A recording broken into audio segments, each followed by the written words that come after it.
Boa noite, pessoal. Boa noite. Boa noite. Todo mundo bem? Todo mundo com frio? Aham. Todo mundo, Só um pouquinho. todo mundo quentinho em casa, né? Ó, é uma das partes boas da gente estar em casa. A gente estar quentinho. Então, vamos começar mais uma aula, mais uma semana. Enquanto a gente não pode estar juntinho presencialmente, a gente continua mantendo as nossas aulas dessa forma.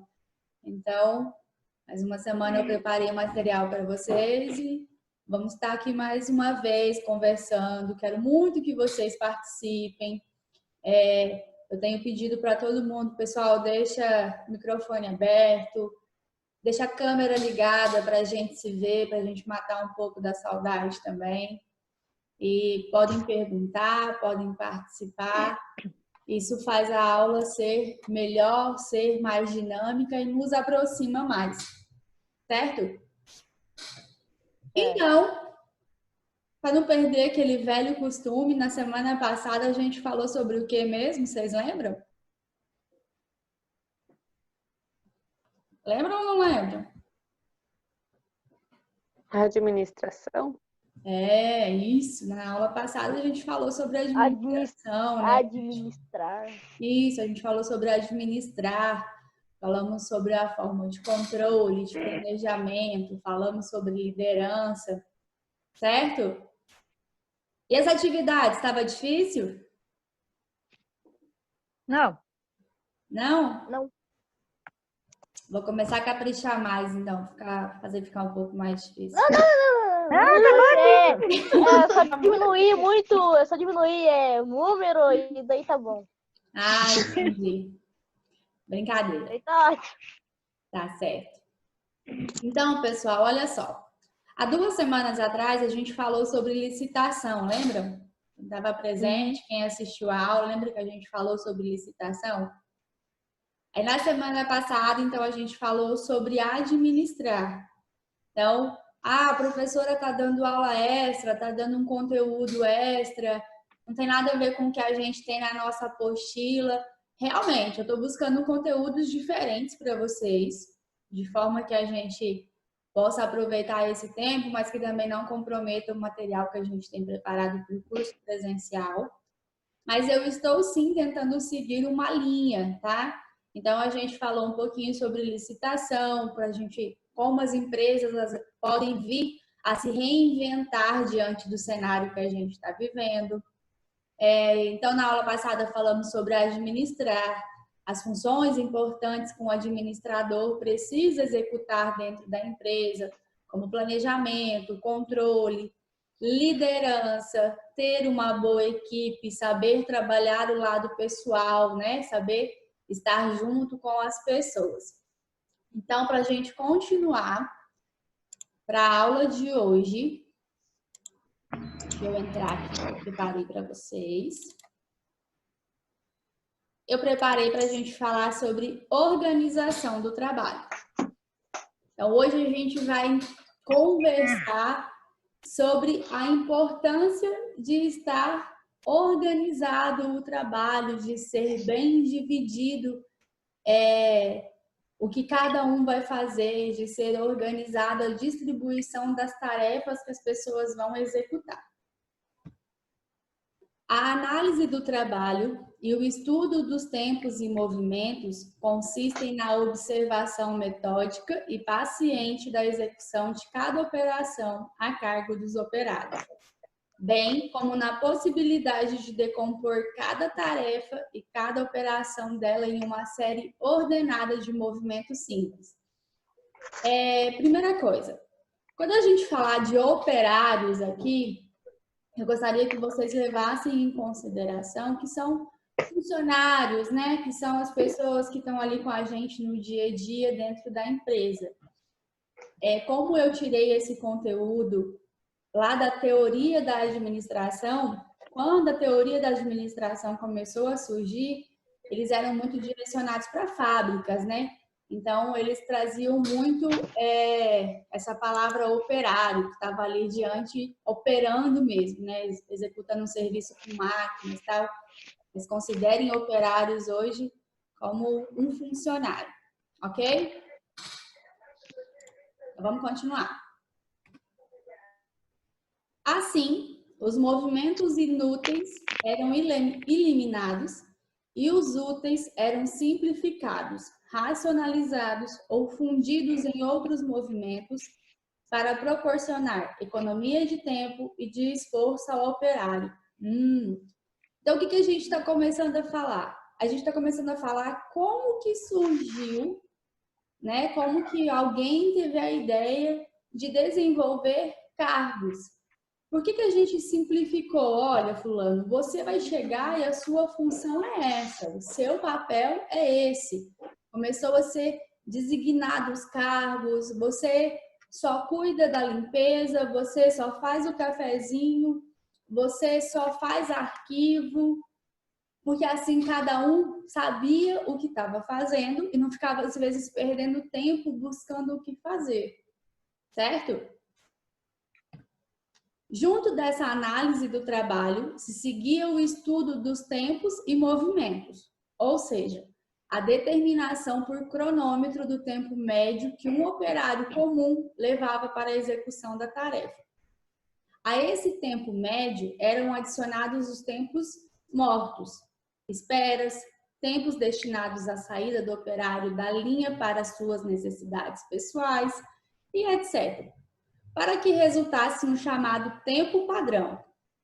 Feito isso, padronizavam-se o método de trabalho e o tempo destinado à sua execução. Agora eu vou fazer uma pergunta para vocês.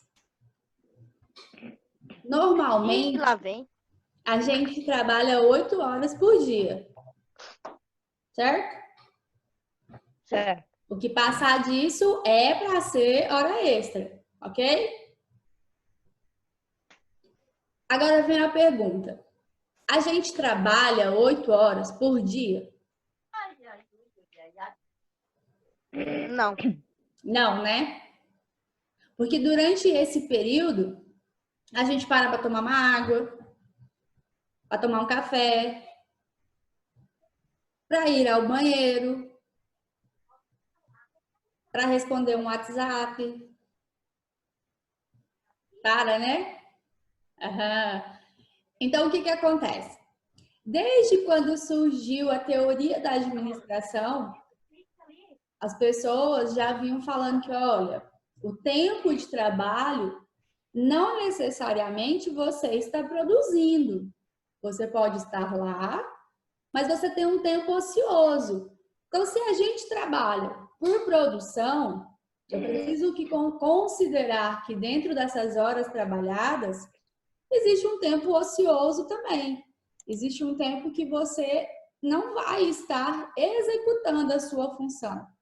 Então, esse tempo ocioso precisa ser adicionado ao tempo que você vai demorar para produzir o equipamento, por exemplo. Entendido? Sim? Entendido. Sim. Entendido. Yes. Ah, tô brincando. Então, vamos continuar. Vou escutar agora. Sandro, tá me ouvindo agora, Sandro? Opa! Agora sim. Depois da metade da aula, eu consegui escutar agora. 1000 anos depois, o Sandro consegue. Ele não estava ouvindo, mas ele estava acompanhando pelos slides, né? Aham. Tava fazendo a leitura labial. Ah, é. É, mais ou menos isso, mais ou menos isso. Quem que não estava ouvindo também? Eu, Eu quem? Luana, Agora tá ouvindo, Luana? tô. Ah, então tá bom. Então vamos continuar. Junto dessa análise do tempo, se seguia o estudo dos tempos e movimentos, ou seja, a determinação por cronômetro do tempo médio que um operário comum levava para a execução da tarefa. Ok. A esse tempo médio, eram adicionados os tempos mortos. Então, é isso que a gente falou, né? Eu já li esse slide. É exatamente isso que a gente falou. O tempo médio de produção precisava ser acrescido também o tempo que ele estava ocioso.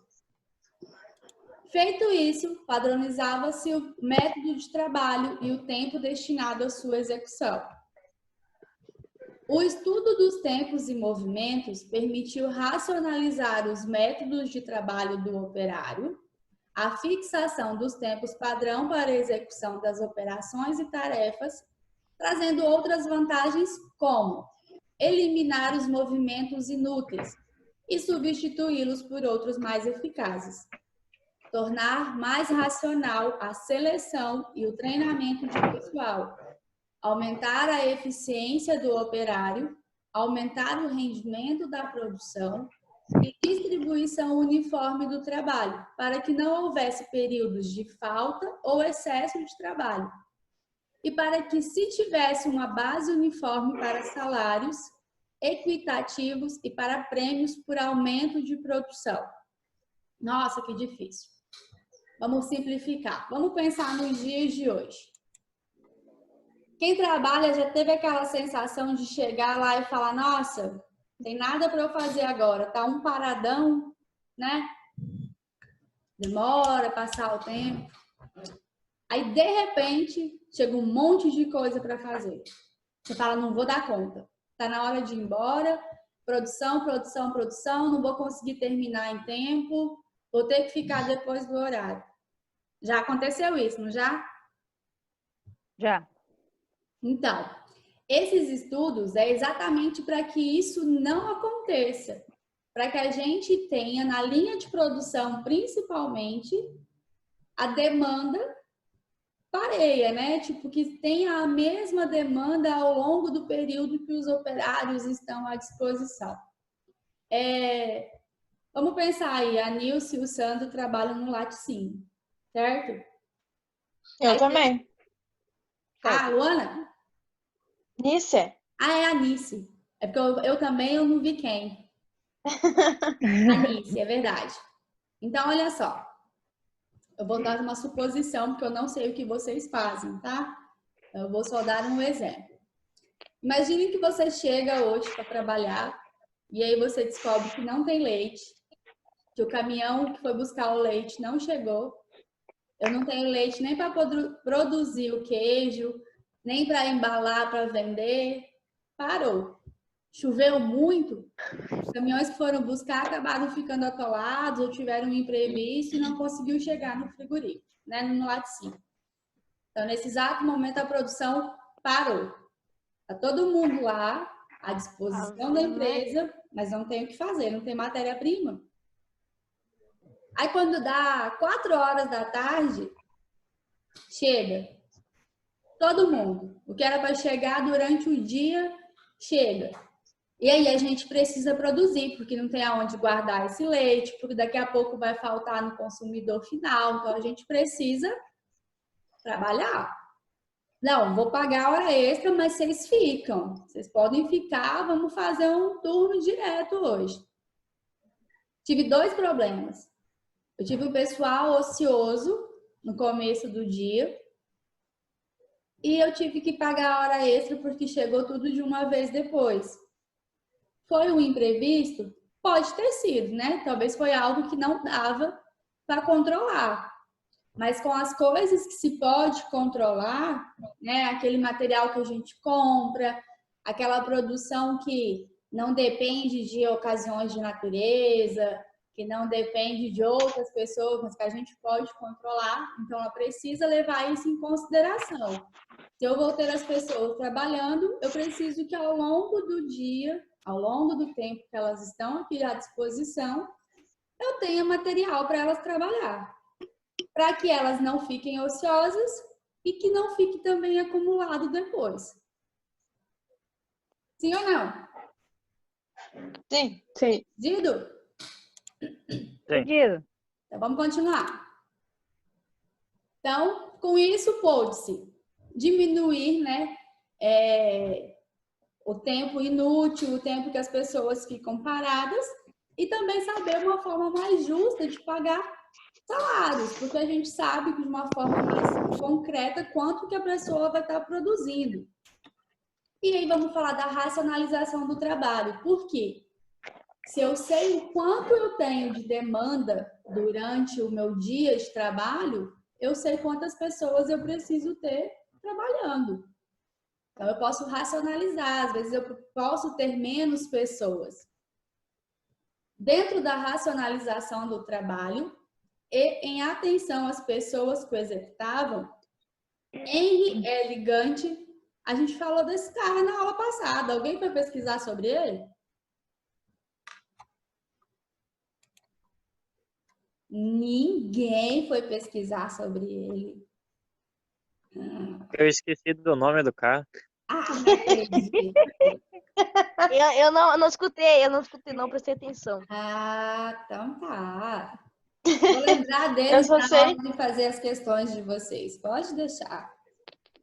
Eu estudei Não tava sobre funcionando. eles, prof, nos cursos da plataforma. Ah, é? Você achou ele lá? Sim. Naqueles cursos lá de administração fala bastante. Fala. Fala muito dele e fala do Schevenato também, né? É. Pois é, eles Schevenato. são dois caras, eles são os caras da administração. Então a gente Eu vai não sei ouvir muito o nome deles, tá?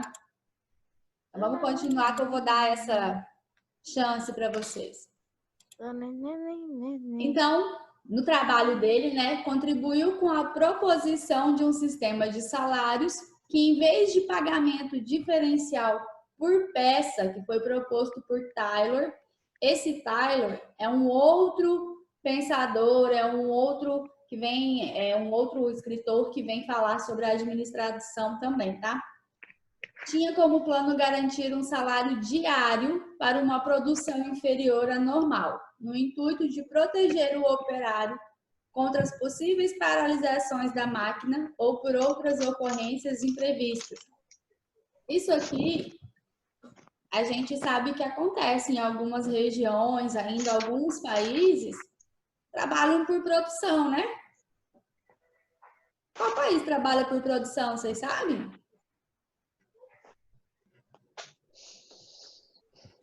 Deixa eu ver o rostinho de vocês. Vocês sabem qual país trabalha por produção? Não?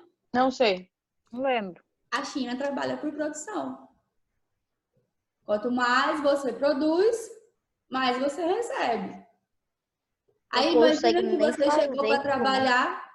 Desculpa, Wesley, eu não te ouvi? Não, nada, não. Aí imagina que você chegou para trabalhar e a sua máquina estragou. E aí? Aí hoje eu não vou produzir nada. Não é culpa minha. Eu estou lá. O meu equipamento não está funcionando. Então hoje eu não vou receber. Né? Cheguei para trabalhar, na hora que eu liguei o computador na tomada, ele queimou.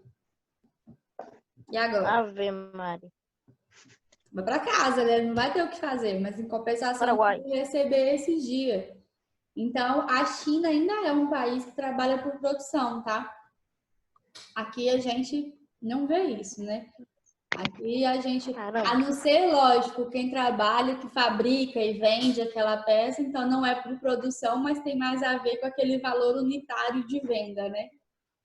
Mas normalmente a gente trabalha por um salário mensal, certo? Então, o Henry veio para implantar isso, um sistema de salários mensais, que não dependesse da produção, de um salário diário, né, do que fosse feito no dia, mas sim mensalmente. Em seus estudos, Gantt também viu a necessidade de instituir uma política de instrução e treinamento, pois, segundo ele, a administração tem forte responsabilidade pela educação e adestramento dos operários, a fim de se tornarem mais especializados.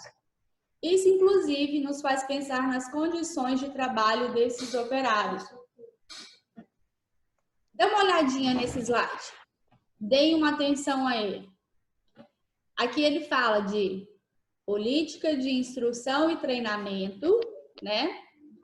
Pela educação e adestramento dos operários, a fim de se tornarem mais especializados. Estão vendo que essa palavrinha adestramento ali, ela está entre aspas?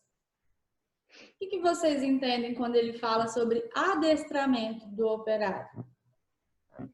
Como se fosse a primeira vez que eu tô fazendo aquele serviço? Como se fosse a primeira vez? É, não sei. Ensinar? ensinar, assim, né? Vamos pensar quando a gente fala que vai adestrar? Diga, Sandra. Explicar? Tipo, estão treinando o funcionário para o que a empresa designa, né? Qual função, né? Exatamente. Quando a gente fala adestrar, a gente pensa muito no animalzinho, né? A gente ensina ele a fazer as coisas como a gente quer que ele faça. Então, é um jeito estranho de falar e de pensar, mas quando a gente está numa empresa, a gente acaba sendo moldado, né? Vamos usar essa palavra que é mais bonita do que adestrar. A gente acaba sendo moldado para fazer aquilo que a empresa quer que a gente faça. Principalmente no nosso primeiro emprego. Não sei nada, vou aprender, estou começando a aprender, então a empresa vai vir ali e vai te moldar, vai te ensinar como que você vai fazer e provavelmente que por muito tempo você vai continuar fazendo daquele jeito, porque foi assim que você aprendeu, foi assim que te ensinaram a fazer. E aí aqui ele faz a gente pensar também nas condições de trabalho que esse operário tinha, que ele desenvolvia, né? Será que antigamente eram oferecidas condições de trabalho bacana ou todo mundo ia trabalhar de qualquer jeito? Eu quero que você faça. Como que você vai fazer? Não sei. Eu quero que você resolva. Então vamos falar das condições de trabalho. É importante que conheçamos as condições de trabalho que mais preocuparam os engenheiros da administração científica, de acordo com Chia Venato. Olha lá, ó, o Chia Venato aqui de novo. Dá uma olhadinha nessa imagem. Coitado! Dá uma olhadinha nessa imagem que eu coloquei aqui para vocês. Era porado. Não sei se vocês conseguem ler, mas aqui está escrito assim, ó. Ritmo alucinante? Imagina, pegue seu braço e produza. O rapaz tá com o braço no chão aqui e o rapazinho... Meu Deus do céu, que agressividade. Produza, né? Produza. Ave Maria. Então, olha só, eles dividiu, né, condições de trabalho que mais preocupavam. Então, quais eram as condições que preocupavam? A adequação de instrumentos e ferramentas de trabalho, assim como equipamentos de produção, para que minimizassem o esforço do operário e a perda de tempo na execução da tarefa. O arranjo físico das máquinas e dos equipamentos para racionalizar o fluxo da produção. A melhoria do ambiente físico de trabalho, de forma que o ruído, a ventilação, a iluminação, o conforto no trabalho não reduzissem a eficiência do trabalhador. Os projetos de instrumentos e equipamentos especiais para certos cargos e outros utensílios que reduzissem os movimentos desnecessários. Então, olha só, era importante ter um equipamento adequado para trabalhar, né? As máquinas que fossem compatíveis. Imaginem só uma linha de produção que você precise ficar em pé e a máquina seja rasteira. Como é que fica a coluna no fim do dia? Não tem, né? Ave Maria, coitado, quebrou tudo. Não tem mais.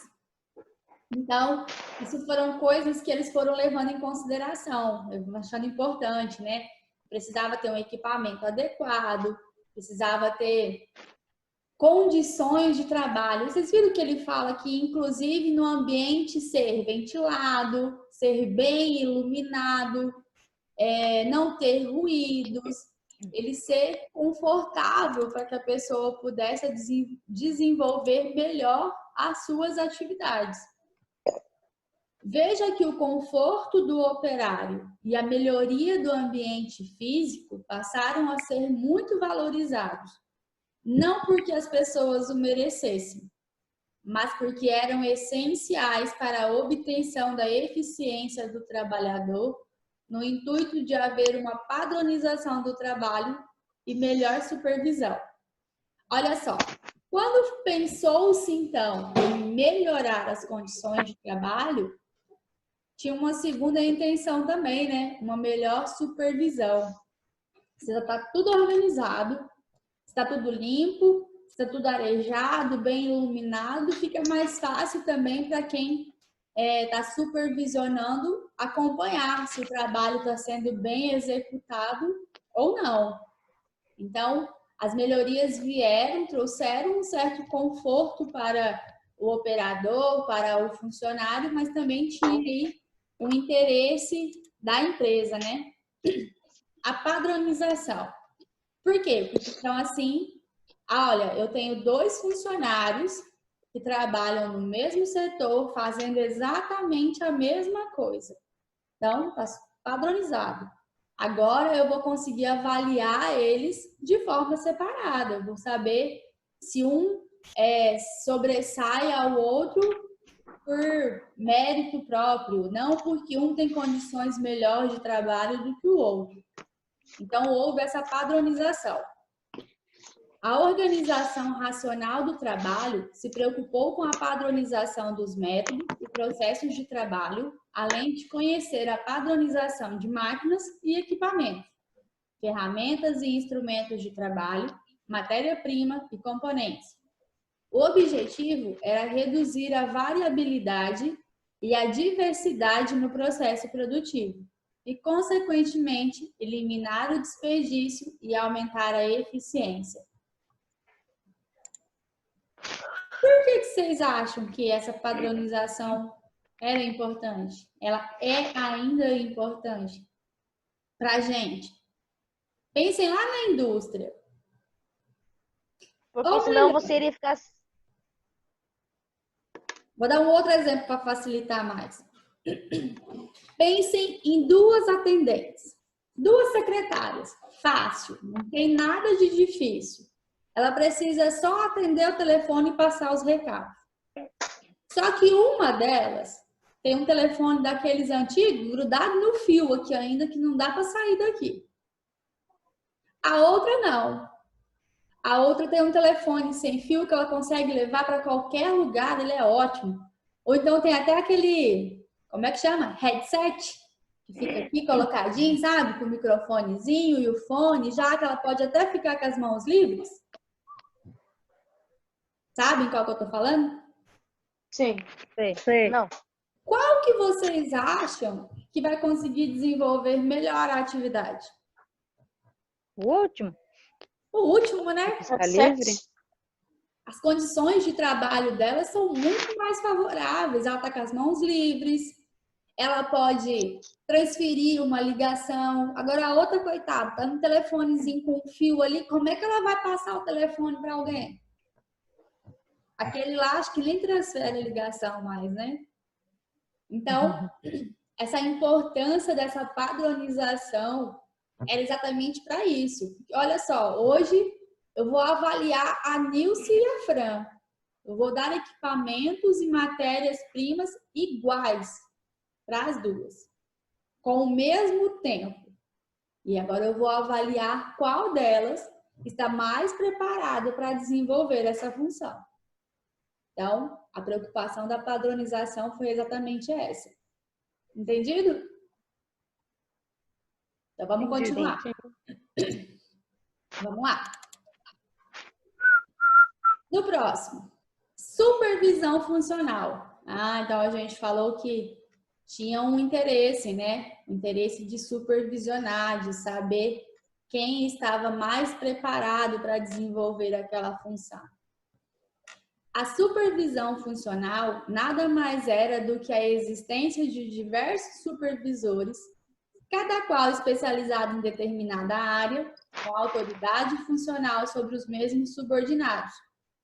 Verificaram que a fadiga predispõe à diminuição da produtividade e da qualidade do trabalho, a perda de tempo, ao aumento da rotatividade de pessoal, as doenças e acidentes e a diminuição da capacidade de esforço. Em resumo, a fadiga reduz a eficiência. A fadiga reduz a eficiência. O que vocês entendem com isso? Me contem. Por que a fadiga reduz a eficiência? Acorda, pessoal. O que é fadiga? O que é fadiga? Fadiga é cansaço. É. Cansaço, Ah, tá. preguiça. Agora entendi. Bom, se você tiver cansado, você não tem um bom trabalho. Então, se você tiver um bom trabalho, não tem um bom. Entendeu? Sabe Explicou. quando você está... Explicou tudo agora. Já viu uma pessoa falar que ela está fadigada? Não. Vocês lembram Muitas do vezes Chapolin quando- Colorado? Do Doutor Também não. Sapatinho?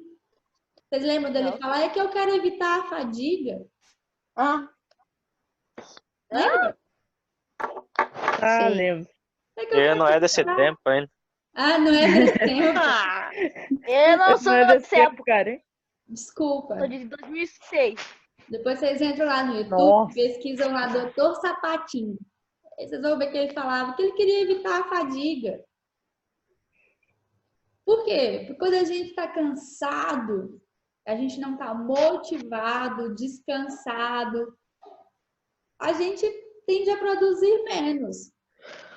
A gente está mais predisposto a acidentes de trabalho, porque o nosso reflexo, a nossa atenção, ela fica reduzida. Às vezes a gente fala, estou trabalhando no automático. Nem sei o que eu estou fazendo, mas eu estou fazendo. Muitas vezes nem é o cansaço, mas sim quando tu tá com um trabalho muito repetitivo, todo dia tu faz a mesma coisa, tu trabalha realmente no automático, tu não sabe o que mais fazer algo diferente, né? Alessandra, né? Isso. Muito bem. A Alessandra tirou as palavras da minha boca. Era exatamente o que eu ia dizer agora. Quando a gente certo. está trabalhando muito tempo no mesmo lugar e a gente não para um pouco para beber uma água, para tomar um café, para sair, para olhar para o nada, a gente tende também a ter essa sensação de fadiga. Então, a fadiga pode ser também o costume, sabe? Estou fazendo aquilo automaticamente o tempo todo, é rotineiro. Sempre a mesma coisa. Exato. Eu sei que vai passar uma caixa na minha frente e eu preciso fazer um X nela. Eu vou começar sempre assim, ó. Então, eu dizia para vocês que eu posso ter uma caixa na minha frente e eu preciso fazer um X nela. Eu vou sempre começar daqui para cá e fazer o outro. Se eu continuar com esse movimento repetitivo, pode ser que no final eu já vou estar fazendo assim. Isso aí. Eu não sei mais nem Realmente. da onde eu comecei, Realmente. mas fiz um X. A Luana se identificou, né, Luana? Isso aí. Esses serviços repetitivos, como a Alessandra falou pra gente antes, muito bem colocado, Alessandra. Quando a gente está muito tempo fazendo a mesma coisa, a gente também tem essa sensação de fadiga. Então, é muito importante dar uma pausa, tomar uma água, tomar um café, ter aqueles minutinhos para poder voltar. Então, vamos E continuar. muitas empresas optam pela rotatividade do trabalho, né, prof? Para não Também. acontecer a fadiga. Exato. Para você não ficar muito tempo ali repetindo aquele mesmo serviço, elas às vezes fazem aquele rodízio, né? Hoje você vai para outra máquina. Exatamente para não acontecer esse tipo de coisa. Até para os Às colaboradores isso é melhor. Às vezes até durante o próprio dia, às vezes é feito troca de serviços. Pois é. Como eu disse antes, a sensação de fadiga, ele traz aqui pra gente também, ó, nesse slide, ele fala que aumenta as doenças, porque a pessoa, às vezes, ela acaba ficando, de certa forma, depressiva, sabe? Porque eu tô só fazendo isso, o tempo todo fazendo isso. Então, ela aumenta acidentes de trabalho, ela tem diminuição do esforço. Poxa, eu sei o que eu tô fazendo, eu sempre faço a mesma coisa, por que eu vou me esforçar, né? Então, realmente, para as empresas, isso é muito interessante e para o pessoal é mais ainda, porque evita que aconteçam essas coisas, acidentes, né? Nos motiva mais também, porque se você está sempre no mesmo lugar, você não pode fazer algo de um jeito diferente.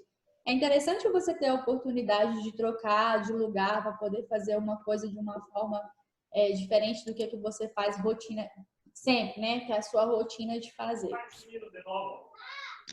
Anotem, muito importante isso aqui. Vai, tira uma foto aí agora do slide. A administração funcional permite a máxima utilização do princípio da divisão do trabalho, reduzindo ao mínimo as funções que cada homem deve executar. Então, a administração funcional tem essa divisão do trabalho. Assim, quando eu chego de manhã cedo, eu sei qual é a minha função. Eu sei o que eu vou executar. Eu não vou chegar lá e falar o que eu faço hoje. Por onde que eu começo? Então, cada um tem a sua função. Todas essas questões influenciaram... Deixa eu só tirar aqui porque ficou na minha frente. De uma forma, a outra parte psicológica dos operários. Por essa razão, Hugo Mustenberg foi um adepto da ideia de aplicação da psicologia em situações práticas na indústria, pois ele queria verificar quais eram as condições mais favoráveis para aumentar a produção e como influenciar psicologicamente os operários de acordo com os interesses da empresa. Então, olha só, a administração também envolve psicologia. Por quê? Por que envolve psicologia em administração? Porque exige muito pensar, assim, como fazer com que como posso dizer? Fuja a palavra, mas os funcionários se motivar mais para fazer aquela coisa. Isso, exatamente. Quando uma empresa está bem preparada, quando os administradores estão preparados, a gente consegue, de uma forma psicológica, motivar as pessoas que vão estar trabalhando com a gente. Então, é o que ele fala aqui, ó, influenciar psicologicamente os operários os funcionários, né? De acordo com os interesses da empresa. Então, eu quero que a minha empresa produza, venda. Se eu chegar no meu funcionário e falar só isso para ele, talvez não vai adiantar. Mas se eu tiver outras formas de influenciá-lo, com certeza vai ter muito mais resultado. Então, eles entenderam também essa necessidade de que as pessoas se sentissem confortáveis. E aí aqui fala, a especialização do operário, a divisão do trabalho e o desenho dos cargos e tarefas também tiveram suas análises. Dá uma olhadinha aí, ó. Nessa foto a gente tem vários operários, né? Vários funcionários, várias atividades diferentes. A gente tem um pintor, né? Que dá para ver nele que é um pintor. Que mais? A gente tem um rapaz aí com um jalequinho maior, sei lá, pode ser que ele seja um engenheiro. A gente tem um aí que tá com cara de eletricista, pelo uniformezinho todo amarelinho dele, vamos dizer que ele é um eletricista. Eu tenho, tá com uma chave aqui parece aquelas de cano, um encanador, talvez. Então, todos eles têm uma atividade específica. E além da atividade específica, vocês estão vendo que todos eles estão bem vestidinhos, bonitinhos, de acordo com a função de cada um? Então, sim, dar a eles condições de trabalho também os deixavam mais motivados. Pensa se eu falo para um pintor, eu quero que você pinte essa parede. Ele fala, ok, cadê o material? Só tenho tinta. Como você vai pintar, eu não sei. Se é com a mão, se é com papel, a forma como você vai passar a tinta na parede, o problema é seu. Eu quero essa parede pintada e a tinta está aqui. Então, motivação zero, né? Não, aqui, o material de trabalho é esse, tá tudo certo para você executar. Divisão do trabalho e especialização do operário. O estudo dos tempos e os movimentos teve como uma de suas decorrências a divisão de trabalho e a especialização do operário, a fim de elevar a sua produtividade. Cada operário passou a ser especializado na execução de uma única tarefa ou de tarefas simples elementares. A ideia era a de que a eficiência aumentava a especialização. Ou seja, quanto mais especializado fosse um operário, maior seria a sua eficiência. Isso a gente vê até hoje, né? Quanto mais a pessoa está capacitada, quanto mais ele tem especialização naquela atividade que ele faz, com certeza mais eficiente será o que ele está fazendo. Concordam? Plenamente. Sim? Plenamente. Então vamos continuar. Desenho de cargos e tarefas. Vamos compreender desta forma. De um lado, definimos tarefa como toda e qualquer atividade executada por uma pessoa no seu trabalho dentro da organização. Ponto. Por outro lado, cargo é o conjunto de tarefas executadas de maneira cíclica ou repetitiva. Entenderam a diferença? Uhum. Eu tenho uma tarefa. Qualquer tarefa é uma tarefa. Mas eu tenho um cargo. Aquele conjunto de tarefas que eu faço me dizem qual é o meu cargo. Ok? Sim. Cada cargo tem um ou mais ocupantes que executam as suas tarefas específicas. Desenhar um cargo é especificar o seu conteúdo, as suas tarefas, os métodos de executar as tarefas e as relações com os demais cargos existentes. Então, por exemplo, hoje eu vou contratar alguém e eu vou definir o cargo que ele vai ocupar. O cargo dela vai ser como atendente, recepcionista. Agora eu vou desenhar esse cargo. Como? Dentro do cargo eu vou dizer quais as tarefas que ela precisa executar. Precisa atender o telefone, precisa anotar recado, precisa fazer ligações, precisa fazer reservas de, não sei, de passagem aérea, de hotel. Visita. Então, eu vou desenhar as tarefas que essa pessoa vai ter que realizar dentro do cargo que ela ocupa. Você sabia? Com a administração científica, cada operário ficaria restrito a uma tarefa específica. Para cada tarefa, há um método apropriado, já que os cargos e tarefas são desenhados para uma execução automatizada. O trabalhador devia fazer e não pensar ou decidir.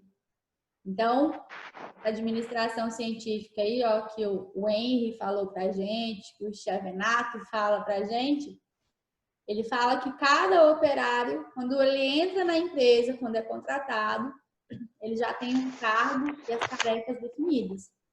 Então, ele vai fazer. Ele não vai decidir se está certo ou se está errado. Ele vai só executar o que ele foi contratado para fazer. Observe que a simplificação no desenho dos cargos permite vantagens como, então, definir cargos tem vantagens também, ó. Admissão de empregados com qualificações mínimas e salários menores. Redução dos custos de produção, dos erros na execução. Minimização dos custos de treinamento, facilitação da supervisão e aumento da eficiência do trabalhador. Então, se eu tenho um cargo definido, eu sei exatamente quem eu vou contratar, né? Eu sei se a pessoa precisa ter especialização, se ela já precisa ter um treinamento ou se eu vou oferecer esse treinamento para ela. Então, desenhar cargos é importante, ok? Princípios da eficiência. Traçar um plano bem definido de acordo com os objetivos a alcançar. Estabelecer o princípio, o predomínio, do bom senso. Oferecer orientação e supervisão competentes. Manter a disciplina, honestidade nos acordos, justiça social no trabalho. Manter registros precisos, imediatos e adequados. Oferecer remuneração proporcional ao trabalho. Fixar normas padronizadas para condições de trabalho e para o trabalho em si. Fixar normas padronizadas para as operações, estabelecer instruções precisas e oferecer incentivos ao maior rendimento e à eficiência. Então, princípios da eficiência, né? A gente quer que alguém seja bom, que ele produza bem, que o operário, o funcionário, ele esteja atendendo aquilo que ele foi contratado. Então, a gente precisa ter, pelo menos, a maior parte desses princípios. A gente precisa ter um plano para ele. Então, quando a gente contratou alguém, ele precisa saber o que ele foi contratado para fazer. Ele precisa ter um padrão, ter condições de trabalho, precisa ter um salário definido. E posso sim dizer, olha, o seu salário definido mensalmente é esse.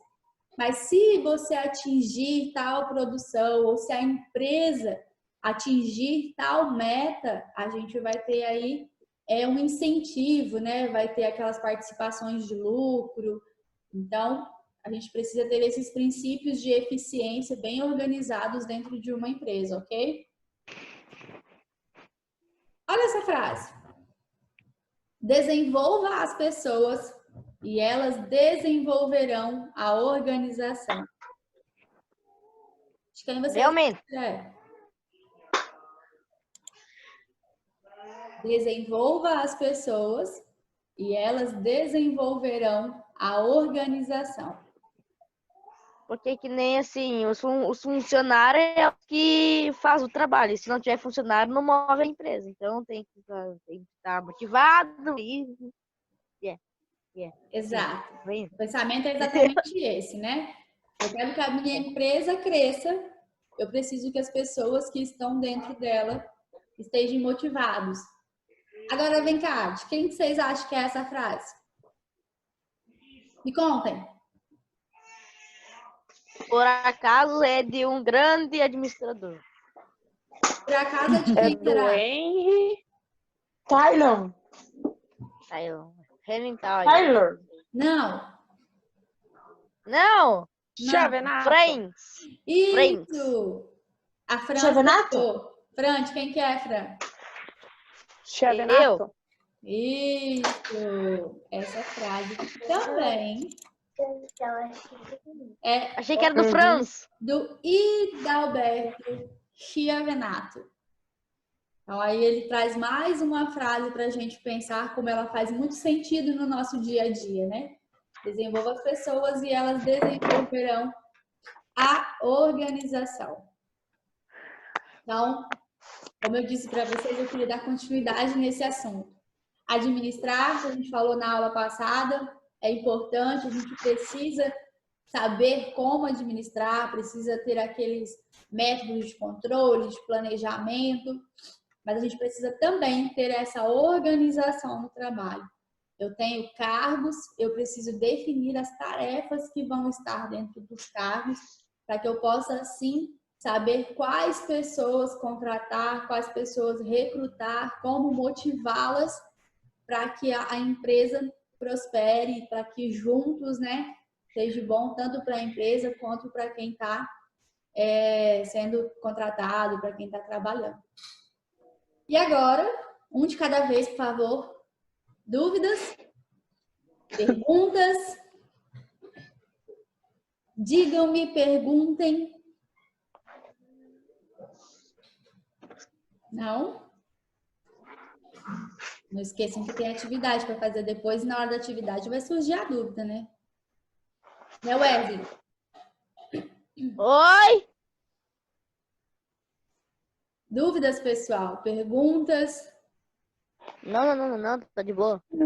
Não? Tranquilo? Tranquilo, só, Naná. Tá.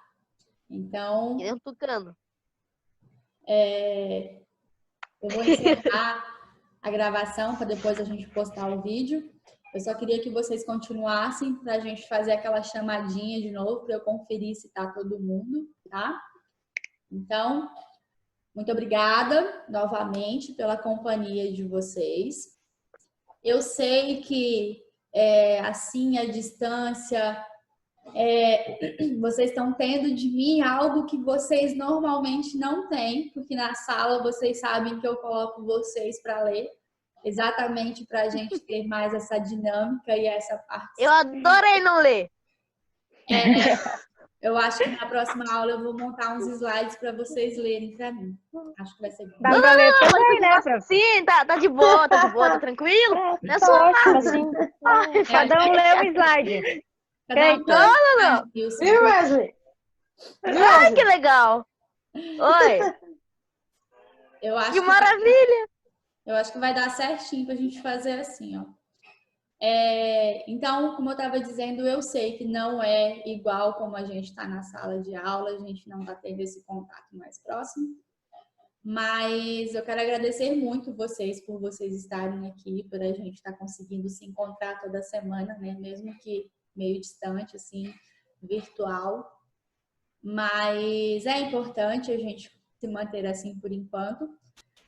E é mais importante ainda vocês não deixarem de estudar, de estar trocando informações, conteúdo. Eu sei que alguma coisa que eu falei para vocês, vocês vão se identificar, vocês vão levar para o dia a dia, vai surgir alguma dúvida, vocês podem perguntar.